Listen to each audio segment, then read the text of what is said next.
tetamu-tetamu Allah dan untuk beribadah kepada Allah. Ditambah pula kita dapat melalui majlis ilmu taman-taman syurga yang disiapkan oleh Allah untuk kita merasai betapa nikmatnya hidup sebagai hamba kepada Allah Subhanahu Wa Taala. Dan rasanya belum terlambat lagi lah selamat Hari Raya Aidil Fitri. Kita sangat berharap kita benar-benar menyambut hari yang begitu mengembirakan kita, yang kita namakan Hari Raya, kerana kita telah diampunkan oleh Allah semua dosa-dosa kita sepanjang Ramadan baru-baru ini. Dan kita telah dikembalikan oleh Allah untuk menjadi hamba kepada Allah. Tidak ada saat yang paling gembira dalam hidup kita di saat Allah Ta'ala ampunkan semua dosa-dosa kita. Dan Allah memilih kita menjadi hamba yang benar-benar sempurna di sisi Allah Subhanahu Wa Ta'ala. Baik, insya-Allah kita teruskan lagi pada hari ini pengajian kitab Al-Qaulul Maqbul Sayyidi Al-Arif Billah Al-Imam Ahmad Mustafa Al-Alawi rahimahullahu ta'ala. Untuk pagi ini muka surat berapa ya? 43. Okey, baik. Baik, muka surat 43 sambungan daripada perbahasan pada muka surat 42, iaitu bukti dari sudut akal atau dalil dari sudut akal tentang sifat kidam, iaitu sifat sedia ada bagi Allah Subhanahu Wa Taala. Maka sambungan perbahasannya pada muka surat 43, bidalilil wahdaniyah yarfa'u ma yatawahhamahu al-jahil. Dengan dalil wahdaniyah, maka tertolaklah prasangka orang-orang yang jahil. Min anna wujudahu, yang menyangka, apa yang disangka oleh orang jahil ialah mereka menyangka bahawa anna wujudahu, bahawa wujudnya, wujud Allah, masbukun, didahului, biwujudin li ghairih, didahului dengan kewujudan selain Allah.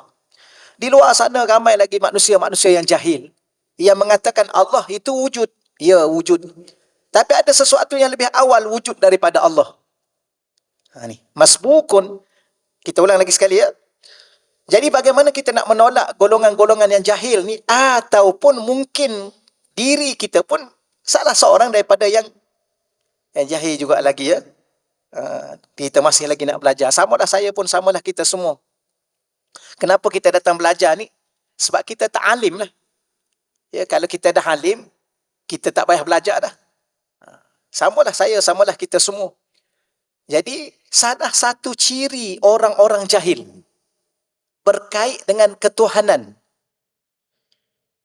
Apa masalah mereka? Yatawahhamahu, mereka berprasangka anna wujudahu, dan prasangka mereka itu antaranya ialah bahawa wujudnya Allah itu masbukun, didahului, biwujudi li ghairih, dengan wujud selain Allah. Apa maksudnya? Cuba kita baca nota kaki kat bawah tu. Jadi yang macam ni kalau timbul lagi persoalan daripada diri kita, dalam diri kita ataupun di luar daripada diri kita, orang-orang yang jahil ni, macam mana nak jawab? Maka salah satu jawapan yang menjadi dalil bahawa Allah Ta'ala wujud lebih awal daripada segala-galanya, kerana dia adalah Tuhan yang Maha Pencipta. Macam mana nak faham? Dalil keesaan Allah. Okey ya? Baik, kita baca di sini. Sifat keesaan Allah. Kita ulang lagi sekali. Lepas ni ada tajuk khusus tentang keesaan Allah. Ya, cuma kita baca di sini dulu. Apa makna esa? Allah itu Tuhan yang Maha Tunggal. Apa makna tunggal? Tidak berbilang-bilang. Maka Allah tu pada awal kewujudannya, kalau kita cakap gitu, tak kurang tepat dari segi bahasanya. Allah itu sudah sedia ada. Dalam keadaan bagaimana Allah itu ada? Adanya Allah dengan dirinya sendiri. Tidak ada selain daripadanya. Tidak ada selain makhluk-makhluknya. Ni kadang-kadang bahasa saya sebenarnya takut jadi susah pula tuan-tuan. Bahasanya mudah aja. Bahasanya ialah, apa makna Allah, apa makna makhluk? Makhluk ni ialah sesuatu yang dicipta. Apa makna sesuatu yang dicipta? Sesuatu yang awalnya tidak ada. Okey ya? Kita ni makhluk, ya makhluk. Langit makhluk, bumi makhluk, alam ini makhluk. Apa makna makhluk? Yang dicipta. Apa makna yang dicipta? Yang awalnya tidak ada. Setelah dicipta barulah ada. Jadi Allah Ta'ala ni Tuhan yang sedia ada. Dan Allah Ta'ala di saat Allah itu ada tak sesuatu yang bersama dengan Allah? Sebelum Allah mencipta sesuatu. Maka tidak ada. Maka dialah Tuhan yang Maha Esa. Yang wujudnya dia, tidak ada sesuatu yang wujud sebelum dia mencipta sesuatu itu. Ini bahasa lama, bahasa mudahnya begini. Ni lama cuti ni jadi balik pada bahasa lama. Sebab tu saya kadang-kadang saya gini, kitab ni ya kita baca sebagai sandaran, rujukan. Apa yang kita nak faham sebenarnya? Nak mengenal Allah. Tujuan apa nak mengenal Allah? Nak bertauhidkan kepada Allah, nak bermakrifah, nak beriman. Jadi, okey, kita faham dulu secara rekah kitab ni, kemudian saya nak sebut cara mudahnya begini. Yang menjadi sedikit permasalahan pada faham kita yang lemah, yang jahil, yang tak banyak ilmu, yang tak luas ilmu. Kita faham dan mengenal Allah setelah adanya makhluk. Ini yang menjadi sedikit persoalan. Kita lahir, bumi dah ada. Kita lahir, langit dah ada. Kita lahir, malaikat dah ada. Kita lahir, alam ini dah ada. Kita lahir, arasnya dah ada. Kita lahir, segala-galanya sudah ada. Dan kita lahir, maka adanya diri kita. Maka bila mana begitu, kita melihat dan mengenal Allah dari sudut sesuatu yang sudah sedia ada, yang dicipta oleh Allah, yang dinamakan makhluk-makhluk. Akhir sekali, pemahaman kita terikat. Kalau kita dicipta oleh Allah, Allah pula dicipta oleh siapa? Ini persoalan yang timbul. Okey ya?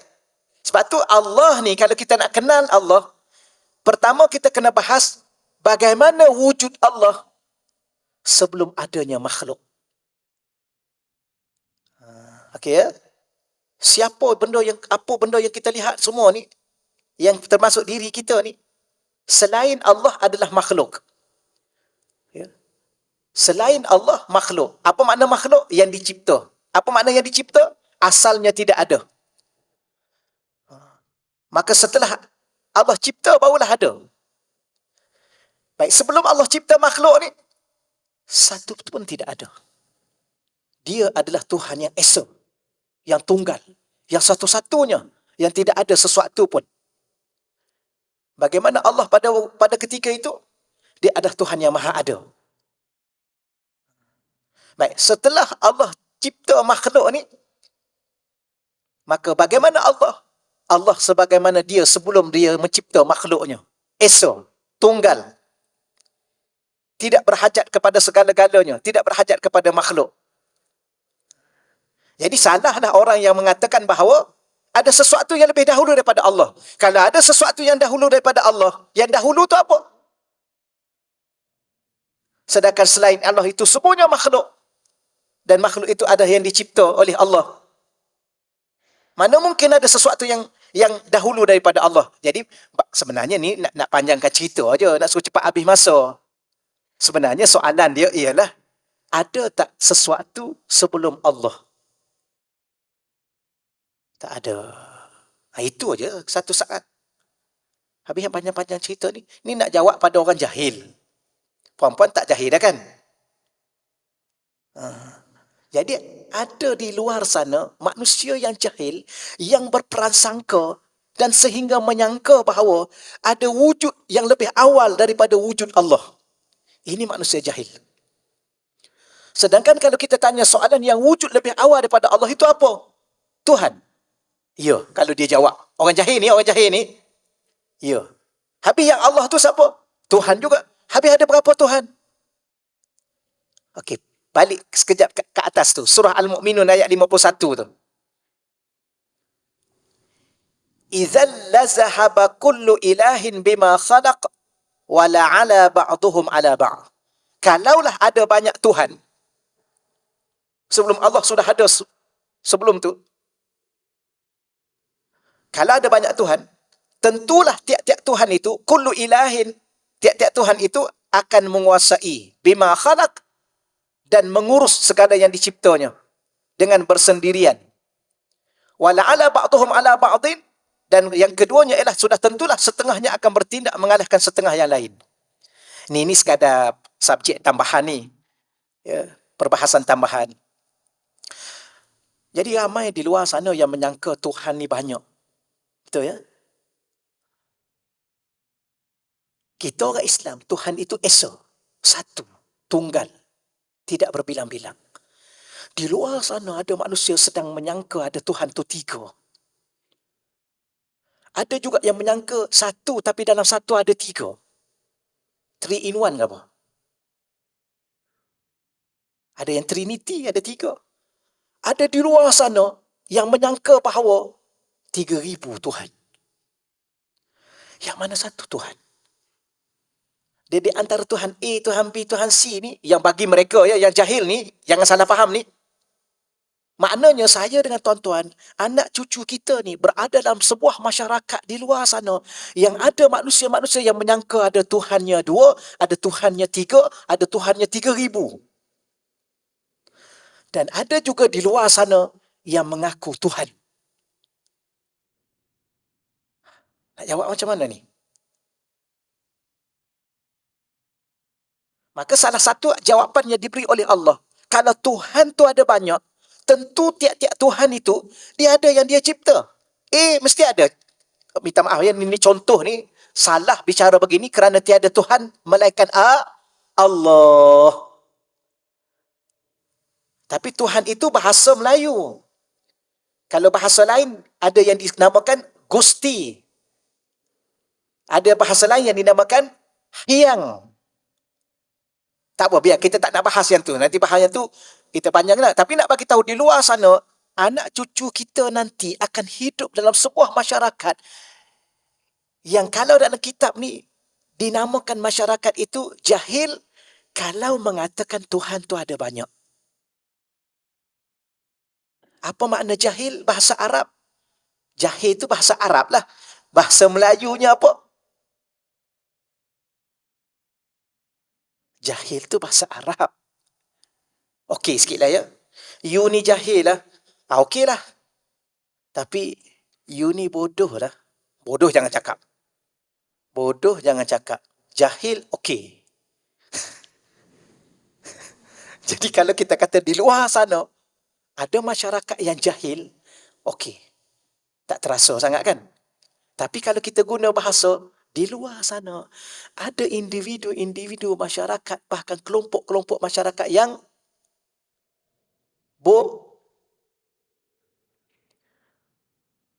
bahaya, tak boleh. Nanti, ustaz ni kenapa dia cakap orang bodoh?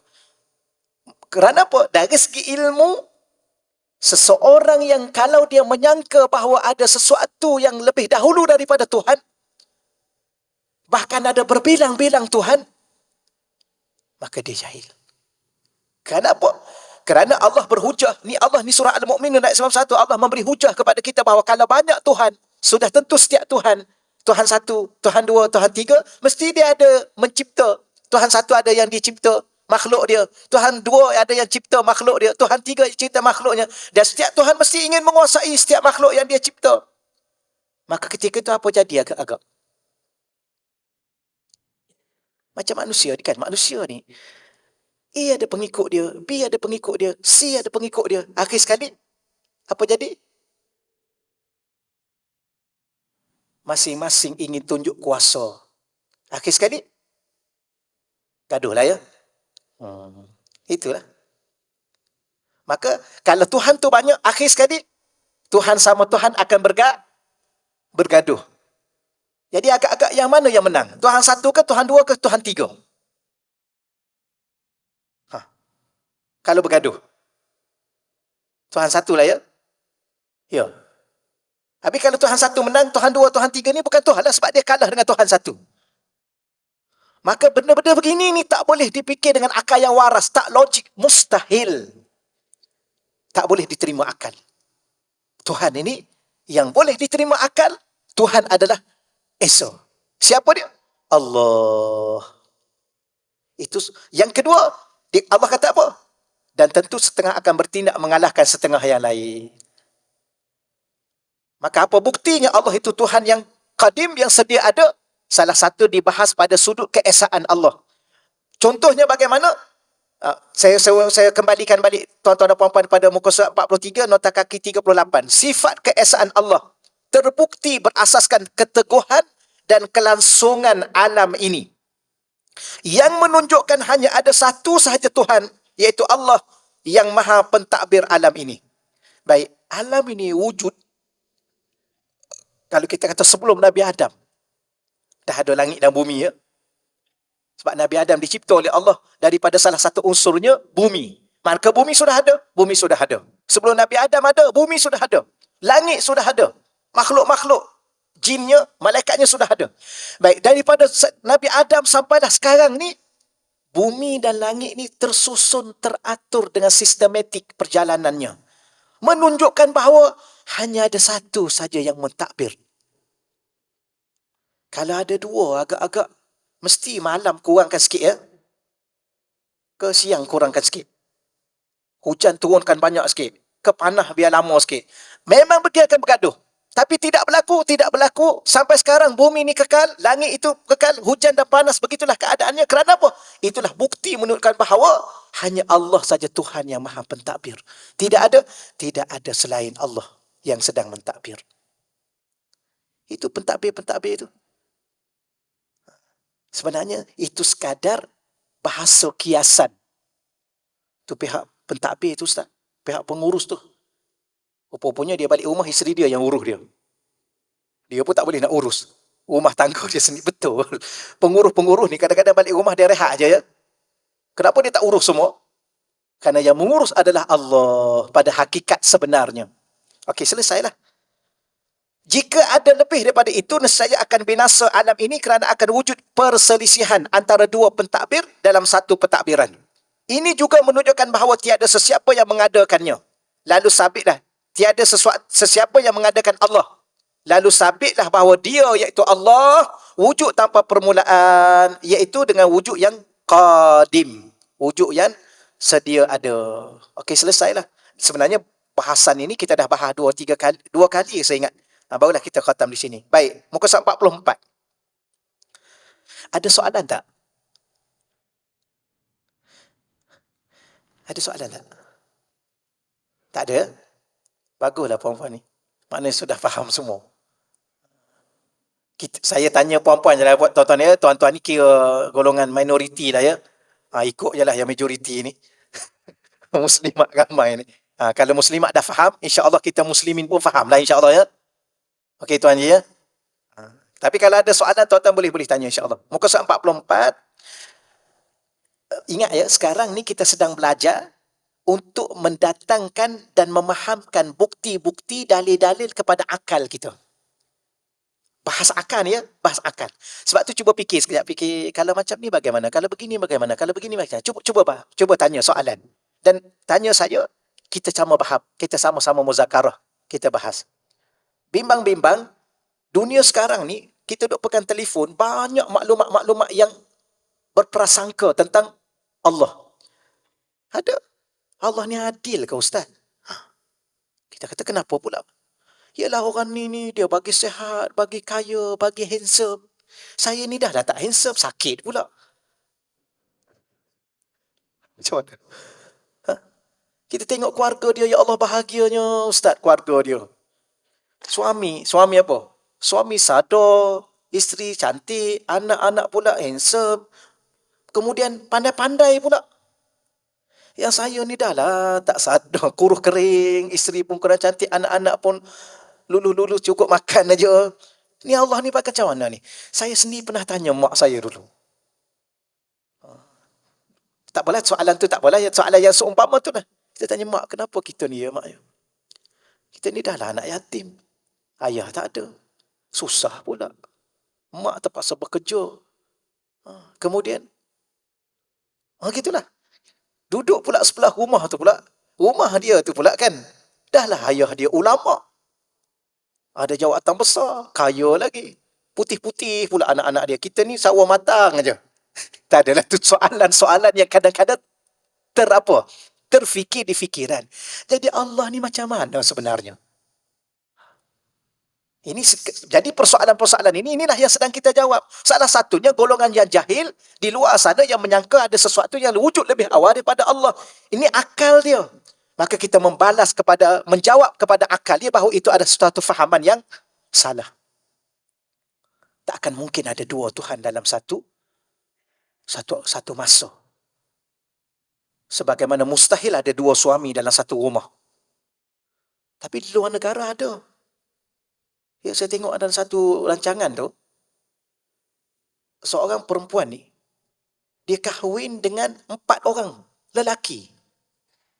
Sebab budaya dia, kalau dia kahwin dengan A ni, suami dia ada berapa adik-adik beradik lelaki? Ada 3, ada 4. Dia kena kahwin semua ni. La haula wala quwwata illa billah. Jadi dia ni macam mana?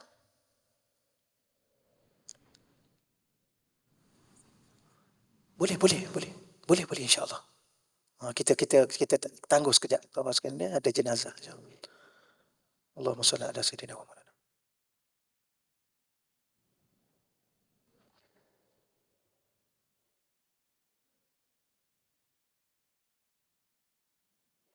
Nasta'in amma ba'd. InsyaAllah lebih kurang ada dalam 20 minit lebih kurang insyaAllah ya. Kita sambung sikit insyaAllah. Allah. Kita sama-sama ucapkan takziah kepada ahli keluarga beliau. Dan semoga arwah diredai oleh Allah, dirahmati oleh Allah Subhanahu Wa Taala. Dan itulah perjalanan hidup kita. Kalau nak kata suatu hari nanti, boleh juga suatu hari nanti, tetapi sebenarnya bila-bila masa. Hari ini, seingat saya, kuliah saya ni dah ni kali kedua kan. Kali kedua ni. Allah. Satu sudut rasa takut, satu sudut rasa rindu nak bertemu dengan Allah. Yang kita duduk belajar-belajar ni kan, kita duduk belajar. Bila kita sekarang ni belajar tentang dalil, tentang bukti dalam mengenal Allah. Dan ada satu saat yang akan kita pasti mengenal Allah, di saat kematian kita. Itu benar-benar kita akan mengenal Allah Subhanahu Wa Taala. Baik, insya-Allah kita terus pada muka surat 44.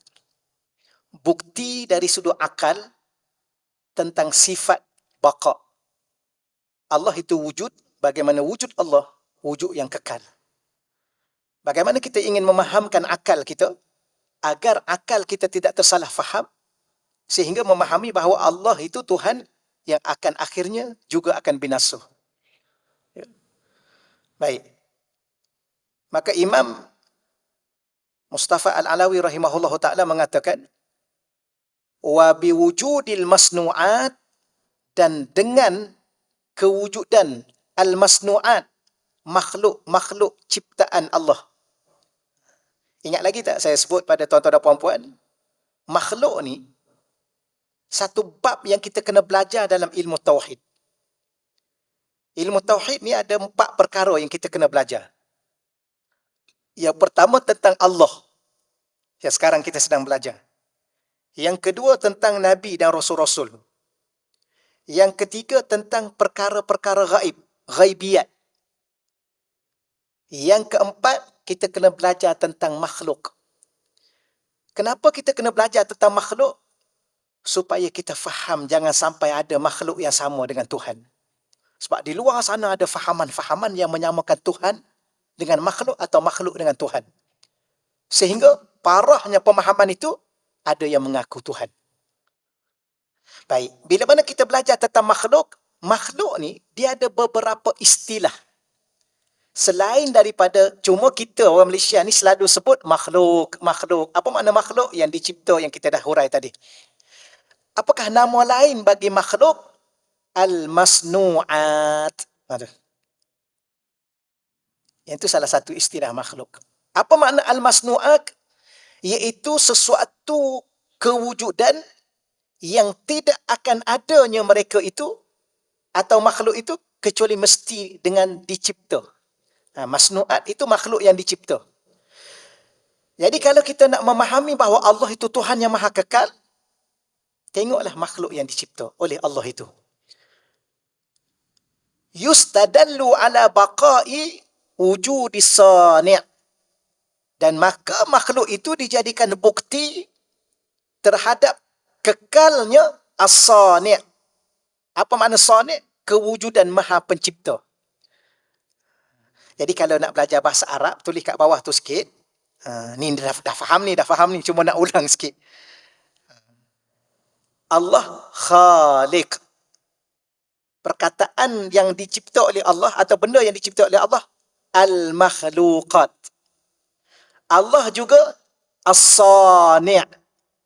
Yang dicipta oleh Allah, yang as-sani', al-masnu'at. Itu sekadar istilah lah. Baik. Jadi, bila mana kita melihat kepada seluruh makhluk yang ada ni, dengan langitnya, dengan buminya, dengan diri kita dan segala-gala yang ada ni, itulah bukti yang menunjukkan Allah itu kekal. Bagaimana caranya? Madamatis samawati wal ard. Selagi mana wujudnya langit dan bumi. Selagi mana bumi ni ada, selagi mana langit ni ada, selagi mana makhluk ni ada, itu membuktikan Tuhan itu ada. Dan masih kekal ada. Kerana apa? Kerana yang kita lihat ni, yang ada ni, dicipta oleh dia, Allah. Kalau dia sudah tidak ada, pasti seluruh ini akan tidak ada. Boleh ya? Alah, macam kita tengoklah, selagi mana tuan rumah ada, insya-Allah rumah tu ada lah. Tapi bila rumah tak ada, rumah tu pun dah mula-mula jadi repuk, jadi tak ada. Akhir sekali tak ada dah rumah. Dulu ada rumah mak saya kat sini. Sekarang kenapa tak ada?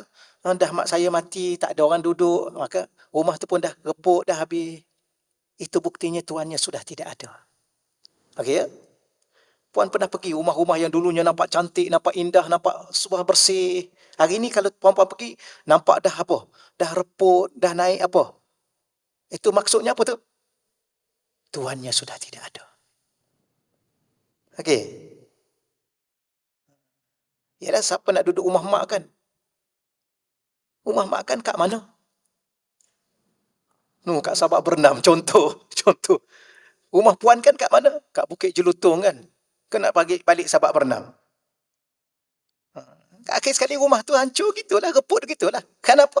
Kerana mak dah tak ada. Itulah kiasannya bahawa selagi mana bumi ni ada, selagi mana langit ni ada, itulah bukti yang menunjukkan Allah itu ada dan dia kekal ada. Boleh ya? Okey, baik. Seterusnya, wazalika ada nota kaki tak di situ? Tak ada ya? Tak ada angka. Apa-apa, baik. Wazalik, ini kerana li'adami subutiha bidunihi wa wujubu iftiqariha lahu fi kulli waqtin wahin. Ini kerana tidaklah berterusan wujudnya langit sampai sekarang dan bumi tersebut tanpanya. Tidak akan adanya langit sampai sekarang, tidak akan adanya bumi sampai sekarang ni tanpa Allah yang mengekalkannya, yang mentadbirnya, yang mengurusnya. Ni akal ya, akal. Nanti orang tanya, apa bukti you kata Tuhan you kekal? Ya. Orang yang jahil ni, dia tanya soalan selamba macam tu je. Kita takut nak tanya soalan tu kan. Dia selamba je tanya. Lepas tu dia kata, Tuhan you berkuasa tak? Ya, berkuasa. Kalau berkuasa, boleh tak dicipta Tuhan satu lagi? Selamba je dia tanya kita. Kita pula jadi pening pula. Pening. Dia gini cara puan-puan. Kalau mengikut Imam Ghazali kategori orang yang belajar tauhid ni ada dua. Pertama, orang awam. Orang awam ni macam mana? Orang awam ni beriman sahaja Allah itu wujud, Allah itu kekal. Selesai? Selesai. Nak bahas? Tak payah. Percaya saja, beriman saja. Tapi puan-puan ni bukan kategori orang awam tau. Betul ya? Ke rasa-rasa orang awam juga ni? Ataupun orang awam yang tahap apa? Dia ada ke orang awam tahap-tahap dia? Ada. Ada orang awam yang langsung memang betul-betul awam ni. Tak tahu apa dia ni. Solat pun tak ni. Tapi ada orang awam yang tahu Tahu apa? Tahu solat, tahu puasa. Tapi ada orang awam yang macam saya ni, sebenarnya ni bukan orang-orang alim ulama ni. Ni orang awam. Cuma orang awam yang kategori tahu sikit lah. Ya ke sikit? Kau tak tahu juga? Tahu sikit. Ulama lain, tuan-tuan. Dia kategori manusia ni ada dua. Satu alim, satu arif. Satu alim, satu arif. Jadi kita ni kena rujuk dua ni. Sebab kita ni orang awam. Tapi orang awam yang tahap kita ni bukan orang awam yang langsung tak mengaji. Jadi kita ni orang awam yang kategori mengaji. Awam dalam bab apa? Dalam bab ni. Tapi mungkin puan-puan dalam bab lain, puan-puan sebagai seorang yang pakar, alim. Kan ada bidang masing-masing kan? Tapi kita dalam bab ni, dalam bab ilmu tauhid. Saya, puan-puan ni, mungkin kita ni orang awam. Tapi orang awam bukan kategori orang awam yang jahil tu. Iaitu orang awam yang belajar. Sebenarnya kalau tak nak belajar, mudah aja duduk kat rumah. Allah ada? Ada. Beriman? Beriman. Allah tu kekal? Kekal. Beriman? Ya, yakin beriman. Kemudian tak payah bahas apa-apa. Tapi sekarang ni bila mana kita buat pengajian, kita datang, kemudian buka pula kitab. Jadi inilah kita bahas sikit. Boleh ya? Nak bahas berat ke nak bahas ringan-ringan? Ringan-ringan je lah. Tak perlu berat-berat sangat. Kita pun banyak kerja lagi nak buat. Jadi salah satunya ialah apa dalil secara akal? Kalau orang kata, apa dalil, apa bukti you kata Tuhan you wujud? Kita pun jawab, kalau you nak tahu Tuhan saya masih kekal dan wujud, dan kekal kewujudannya, kekalnya apa yang dia cipta. Kerana kaedah umumnya bila mana seseorang itu sudah meninggal dunia, maka apa yang dia miliki akan hancur dan binasa. Kerana tidak ada lagi yang menjaganya. Maka selama mana bumi ni ada, langit ni ada, mesti ada yang menjaganya. Dan yang menjaga langit dan bumi ni, satu saja, Allah. Tuan-tuan pernah dengar Kementerian Langit dan Bumi? Ada ustaz kerajaan, ada sebuah kerajaan ni, dia ada satu kementerian. Kementerian menjaga langit dan bumi. Nak jaga langit bumi macam mana? Dia pun mati lebih awal pada langit dengan bumi. Okey, selesai insyaAllah ya. Ada soalan? Tak ada juga ya? Baguslah puan-puan ni. Tak ada soalan, semua tak ada soalan. Okey, kalau tak ada soalan, kita teruskan. Dan wajib ia memerlukan kepadanya. Jadi bumi dan langit ni untuk terus ada, terus kekal. Ada, silakan.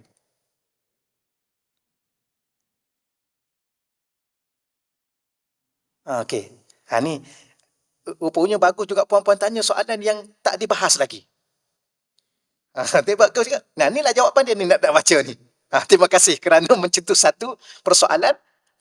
Jadi kalau habis ustaz yang sampai satu masa langit dan bumi ni hancur ni, macam mana pula? Sedangkan langit dan bumi itu membuktikan bahawa Allah itu kekal. Kalau bumi dan langit dah hancur, apa pula bukti dia? Ni yang bawah tu. Okey. Jadi, bab pertama dulu yang tadi. Ini kerana tidaklah berterusan wujud langit dan bumi tersebut tanpa Allah. Dan wajib ia, langit dan bumi itu, memerlukan kepada Allah. Nya tu kembali pada Allah ya, saya terus sebut Allah. Pada setiap masa dan ketika, fi kulli waqtin wahin. Wa fi halin tarwil fana, dan pada keadaan kebinasaan yang berlaku ke atas langit dan bumi ni tersebut, alaiha abalaghul dalilin, yang menjadi dalil yang lebih kuat, ala baqaihi, yang menunjukkan kekalnya Allah, ba'daha, setelah kebinasaannya. Baik, kita baca nota kaki yang bawah tu, kemudian kita hurai. Jadi persoalan yang puan sebut tadi, bagaimana pula kalau langit dan bumi ini hancur?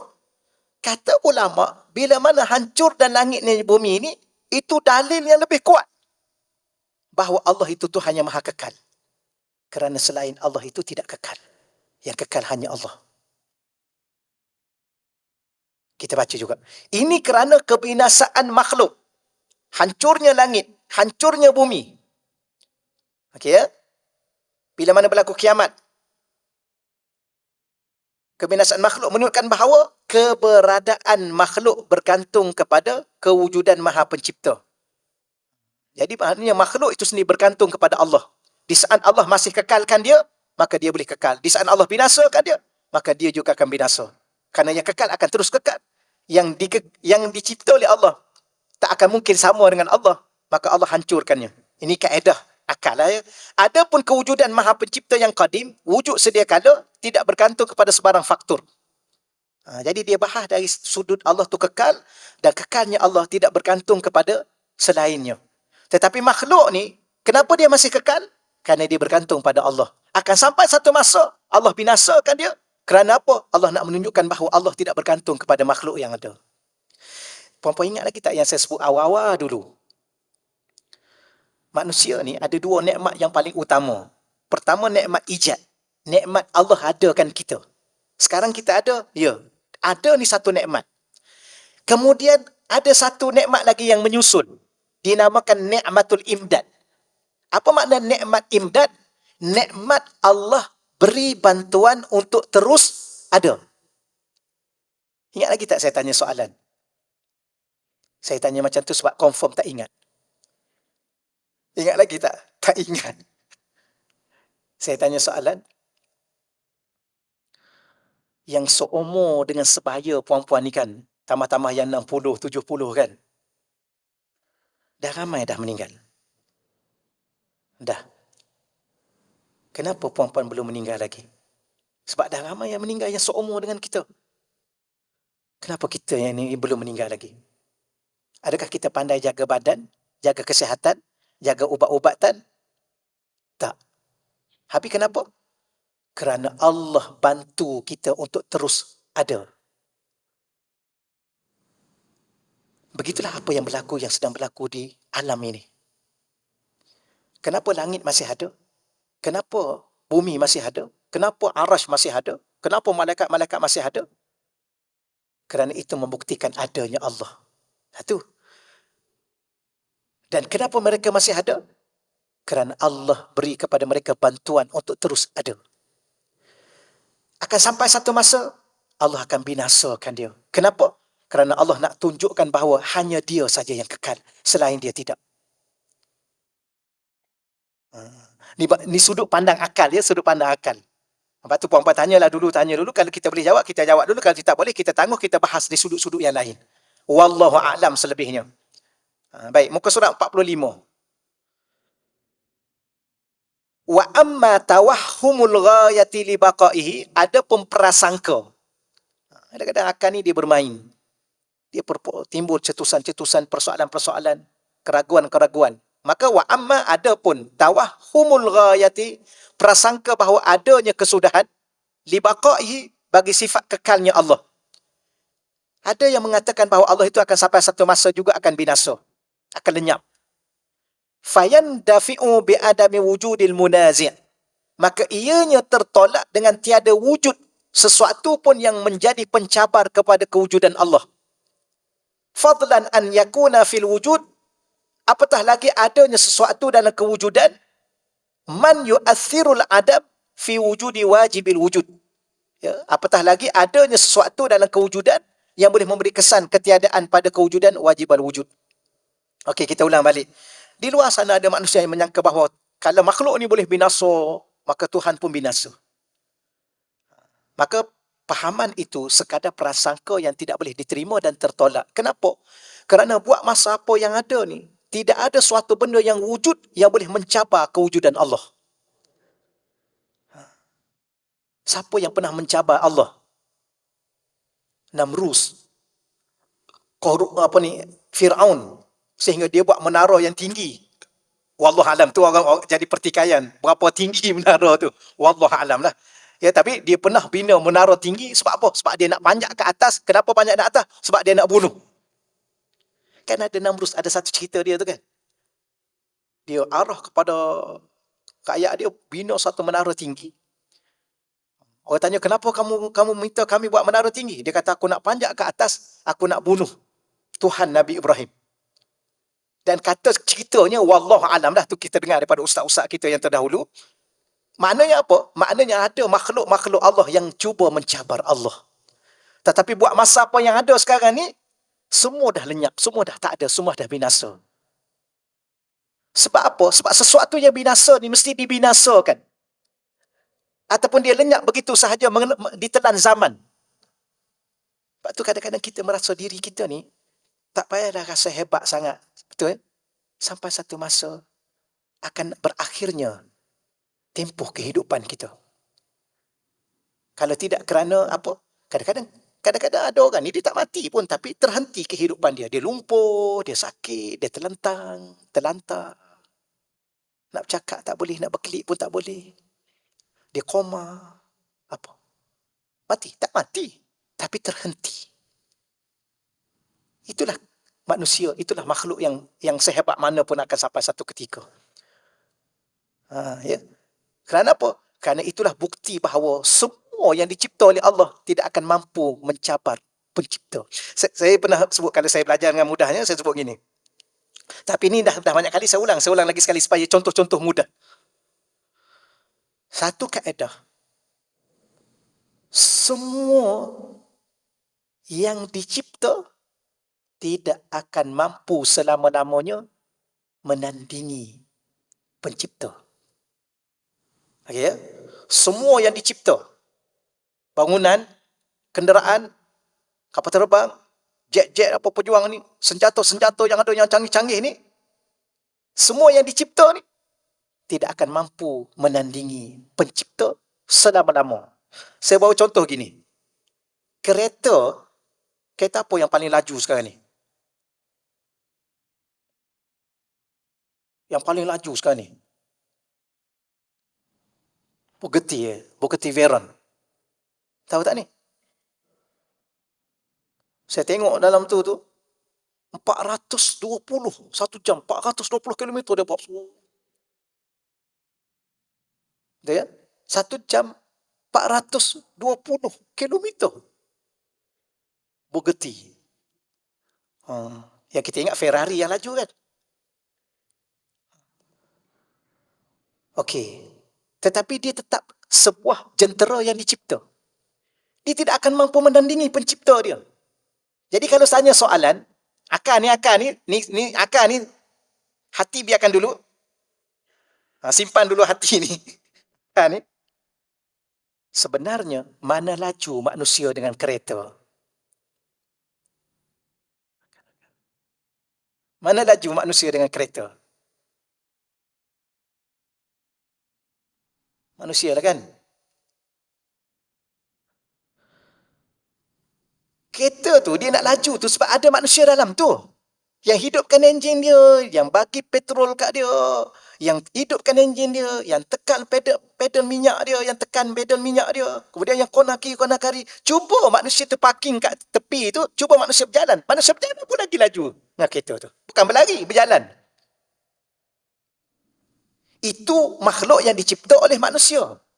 Bangunan besar mana? World Trade Center, ingat? World Trade Center yang US dulu. Berapa buah kapal terbang langgar? Tapi sebenarnya wallahualam apa konspirasi kita pun tak tahulah. Tapi bangunan yang begitu sekali canggih dia punya structure dia boleh run up. Kenapa? Kerja-kerja pencipta. Siapa? Manusia. Jadi kalau makhluk yang begini besar ini pun tak mampu melawan pencipta yang nama manusia, tu bangunan tu, Twin Tower tu kan. Kalau manusia nak runtuhkan, bila-bila masa je tu. Kalau kerajaan Malaysia kata tak mahu dah. Ya. Tak nak buat bangunan lain runtuh. Boleh bila-bila masa. Macam mana nak runtuh besar? Besar setakat mana pun dia tetap yang dicipta tak akan mampu menandingi pencipta. Itu manusia. Bagaimana Allah? Bagaimana Allah? Maka sesiapa yang menyangka bahawa Allah akan binasa, akan hancur, akan lenyap, siapa yang melenyapkan Allah? Seolah-olah ada orang yang salah faham akalnya, rosak pemahamannya, salah dia punya apa? Tanggapannya mengatakan bahawa itu. Kerana apa? Tidak ada buat masa apa yang ada ni yang mampu mencabar Allah. Itu bukti Allah tu kekal. Siapa lagi ni? Abu Jahal dah mati dah. Abu Lahab mati juga. Fir'aun dah mati dah. Ayah Pin lagilah tak ada. Harun. Tuhan Harun dah tak ada juga dah. Tuhan Ahmad 100. Tahu ya? Ada Tuhan banyak kat Malaysia ni. Itu dahsyatnya kita. Sebab tu, rupa-rupanya zaman yang saya dengan tuan-tuan berada ni, puan-puan berada ni, zaman yang terlalu bahaya. Kalau kita mak ni, nenek-nenek, ibu-ibu ni, mama-mama ni, papa-papa ni, tak belajar, bagaimana generasi anak cucu kita? Di luar sana ada yang mengaku. Ada seorang tu datang jumpa saya, dia kata, Ustaz, boleh tak saya pergi ke satu tempat nak merawat isteri saya? Katanya belah Ampang juga. Tapi ni cerita lama ni. Cerita lama mungkin dah dibenterah oleh jawatan agama. Saya kata sebab saya tak naklah jumpa perawat-perawat lelaki, jadi saya jumpa perawat perempuan. Ya, saya pergi, perawat tu cakap apa? Dia mengaku dia ni ibu kepada Nabi Isa, Maryam, Sayyidah Maryam. Jadi bila mana nak bomoh, macam mana cara dia? Dia kata tunggu kejap. Saya ni ibu Nabi Isa. Saya nak tunggu juga nanti Nabi Isa turun balik. Nak bagi tahu apa penyakit dia.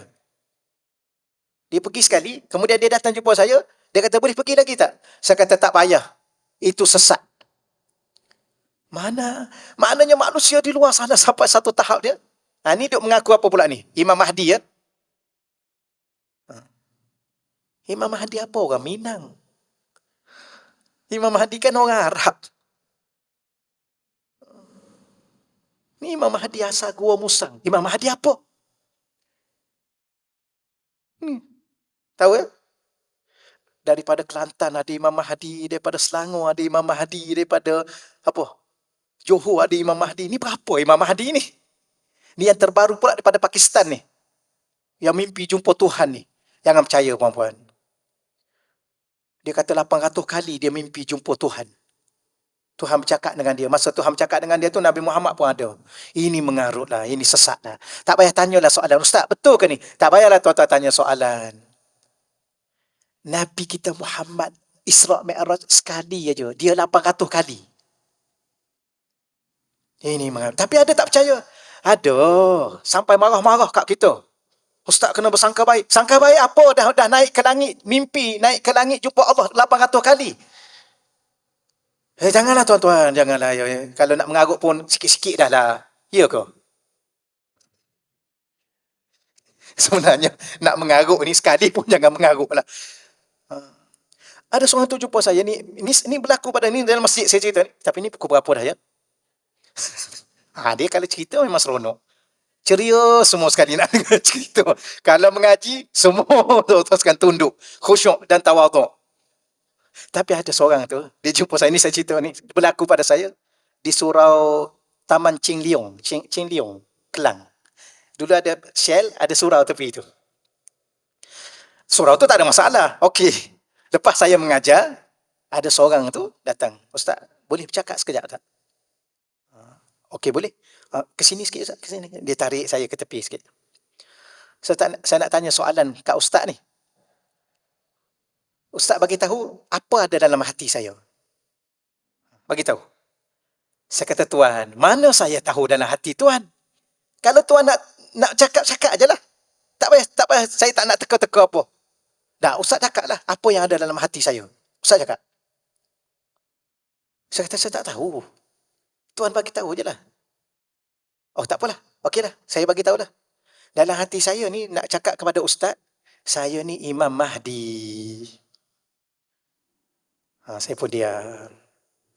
Lepas tu ada seorang orang perempuan, ujung duduk tengok saya dengan dia. Rupanya isteri dia. Tengok. Lepas tu saya kata, Tuan daripada asal? Ni saya kata, Tuan asal mana? Saya ingat masa tu dia kata, belah-belah mana? Ya, Banting. Bukan salah orang Banting, jangan salah faham pula ni. Duduk situ. Kemudian, Tuan ni apa? Saya orang Minang, Ustaz. Bukan, jangan salah orang faham ni, bukan orang Minang, jangan salah orang Tuan. Nak bagi tahunya. Saya kata, Tuan, minta maaf Tuan ya. Yang pertama, Imam Mahdi ni orang Madinah. Nama apa? Nama lagi lain, tuan-tuan sekalian ya. Saya kata, Tuan, saya minta maaf cakap. Saya kata, Tuan kena salah yang Tuan cakap ni salah. Dan Tuan bukan Imam Mahdi. Imam Mahdi ni pun dia tak mendakwa diri dia tu Imam Mahdi. Dia pun nama Muhammad bin Abdullah. Imam Mahdi itu gelar seorang pemimpin yang ditunggu-tunggu. Al-Mahdi Al-Muntazar. Dia pun orang nak bai'ah, dia pun dia tak nak, dia lari. Ni datang mengaku kat kita. Habis bagi tahu saya ni kenapa? Ni. Saya bagi tahu Ustaz ni sebab saya nampak Ustaz boleh menjadi pengikut saya. Tak ada. Saya kata tak ada. Minta maaf lah. Dia kata dia dapat hati dia memilih saya salah seorang. Tak ada. Ya, tak ada. Kemudian saya kata minta maaf Tuan ni, saya cakap Tuan salah. Tak betul. tuan tolong bertaubat kepada Allah. Ini mempermain-mainkan hadis baginda Nabi. Ya, Imam Mahdi ni yang dipilih oleh Allah, bukan mengaku di merata-rata tempat. Bukan. Okey. Dan yang nak jadi pengikut itu pun yang dipilih oleh Allah. Ya, bukan sebarangan, bukan dia datang pilih, you seorang, tak ada. Okeylah, tak apalah tuan, saya minta maaf. Ya, puan silap, saya cakap, tuan silap. Kemudian dia pun pergi dah. Tak apalah kalau ustaz tak nak ikut saya, tak apa. Tak apa tu satu bab saya kata. Tapi tuan jangan teruskan kerja ni. Ni kerja tak betul. Duduk kejap dia pun pergi. Isteri dia datang, ustaz. Tadi tu suami saya tu ustaz. Oh ya. Dia cakap apa kat ustaz? Dia kata dia Imam Mahdi puan. Itulah yang saya duduk risau sekarang ni. Merata dia pergi sana pergi sini duduk cakap dia Imam Mahdi. Puan kena doa banyak-banyak pada Allah supaya Allah bagi hidayah pada dia. Ni dunia akhir zaman puan-puan ya. Dunia akhir zaman. Yang mengaku Imam Mahdi, yang mengaku ibu kepada Nabi Isa, yang mengaku malaikat pun ada, ya, yang mengaku Tuhan pun ada. Apa keadaan masyarakat hari ini sebenarnya? Bahaya. Sebab tu kitab-kitab yang macam ni susah sikit pun baca je lah. Susah ke? Nampak relax je kan? Soalan tanya tak ada. Okey lah tu. Okey lah. Jadi setakat tu dahululah insyaAllah. Ada soalan tak? Sama lah. Tak ada soalan. Jadi salah satu daripada perkara yang menjadi prasangka yang salah dalam pemikiran manusia di luar sana, sehingga ada yang mengatakan Tuhan pun akan lenyap dan binasa. Subhanallah. Habis kalau Tuhan dah lenyap dan binasa, akhirat nanti Tuhan yang mana? Dia lah. Ini yang misalnya, rupa-rupanya pemahaman itu dia campak dalam masyarakat untuk menantik dia sebagai Tuhan. Itu berapa ramai yang mengaku Tuhan. Ada juga yang mengatakan begini, Tuhan memang tak sama dengan saya, tapi saya sama dengan Tuhan. Itu tu. Di Taman Setia dulu. Satu grup Tuhan. Bukan satu orang, satu grup. Imam tu, masjid di Taman Sentosa. Masjid Barakah nama dia. Ni lama ni, cerita-cerita lama ni. Saya cakap pada puan-puan cerita lama. Sebelum pandemik ni, cerita dah mungkin dah tak ada, harap-harap dah tak ada dah. Imam tu cerita pada saya, ustaz, taman kami ni ustaz, satu grup Tuhan. Saya berseluruh dengan dia. Saya kata, ya ke Imam? Ya ustaz. Saya kata kalau macam tu, okey ayah pin lah sikit. Ya ke? Dan ayah pin dia seorang je Tuhan. Ni satu grup Tuhan ni, yang mana satu Tuhan ni? Saya kata ginilah Imam cerita saya pun saya tak boleh nak buat apa. Imam rapor je lah kepada Jabatan Agama. Itulah jalan penyelesaian. Sebab ada otoriti, ada kuasa. Boleh bayang tak satu grup Tuhan? Saya pun tanya, Imam tanya tak dia? Dia kata saya tanya ustaz dia. Habis dia jawab apa? Dia kata kita kan melihat, Allah kan melihat. Kita mendengar, Allah mendengar. Kita bergerak, hidup, Allah pun hidup. Kita bercakap, Allah bercakap. Apa beza kita dengan Allah? Sudah. Jadi jangan tanya soalan, kenapa jadi begitu ustaz? Itulah sesat nama dia. Dan sehinggalah menyangka Allah itu akan tidak ada. Ni benda-benda begini, kita kena. Jadi, apa hujah kita secara akal?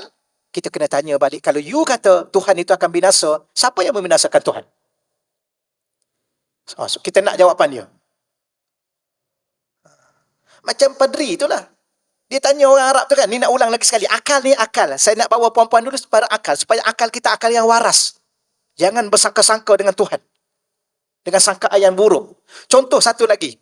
Kita kan ada satu hadis. Ana inda zanni abdi bi. Ni satu kaedah dan kunci hidup. Nabi dalam satu sabda hadis kursi. Allah kata apa? Aku mengikut apa yang hamba-Ku sangka. Hatta kita sangka pada diri kita pun jangan. Saya ni macam ni lah ustaz. Macam ni lah. Ya dah tua kan. Sakit-sakit kan. Sakitlah sikit lagi. Kerana yang menyihatkan kita, yang menyakitkan kita, Allah. Macam mana akak? Okey ke? Alhamdulillah ustaz, sihat. Alhamdulillah, bahagia saya. InsyaAllah akan bahagia. Tapi saya ni ustaz tunggu saat-saat derita je ni. Derita lah kita. Itulah anak. Ni kaedah. Anak indah zulim. Jadi macam akal. Satu Arab tu dah bercerita banyak kali dah. Arab padri tu jumpa seorang padri ni, dia jumpa seorang orang Arab. Dia kata engkau kena ikut aku. Kenapa pula? Tuhan aku kuat nak banding dengan Tuhan kamu. Tuhan aku ada 3, Tuhan kamu ada 1. Ringkas cerita, Arab tu tanya, Tuhan kamu katanya kuat, ya kuat. Ada sebab Tuhan tu ada 3. Aku nak tanya, anak dia ada berapa? Anak dia ada 1 je, Tuhan anak. Oh, kalau macam tu Tuhan kamu tak cukup kuat. Baik engkau jadikan aku Tuhan. Aku ada 5 anak, aku lagi kuat. Nampak tak hujah akal? Jadi orang yang faham tentang Allah, dia bijak akal dia. Sebab orang yang tidak mengenal Allah, walaupun dia bijak, akal dia tak cukup bijak. Kenapa? Kadang-kadang dia diselewengkan fakta-fakta tentang ketuhanan, akhir sekali dia pun pening, dia blur. Wallahualam, takat tu lah, nanti tak berhenti pula kuliah kita ni. Kita sambung akan datang insya-Allah. Ada soalan? Tak ada juga. A'udzubillahi minasyaitonirrajim. Bismillahirrahmanirrahim. Wassalatu wassalamu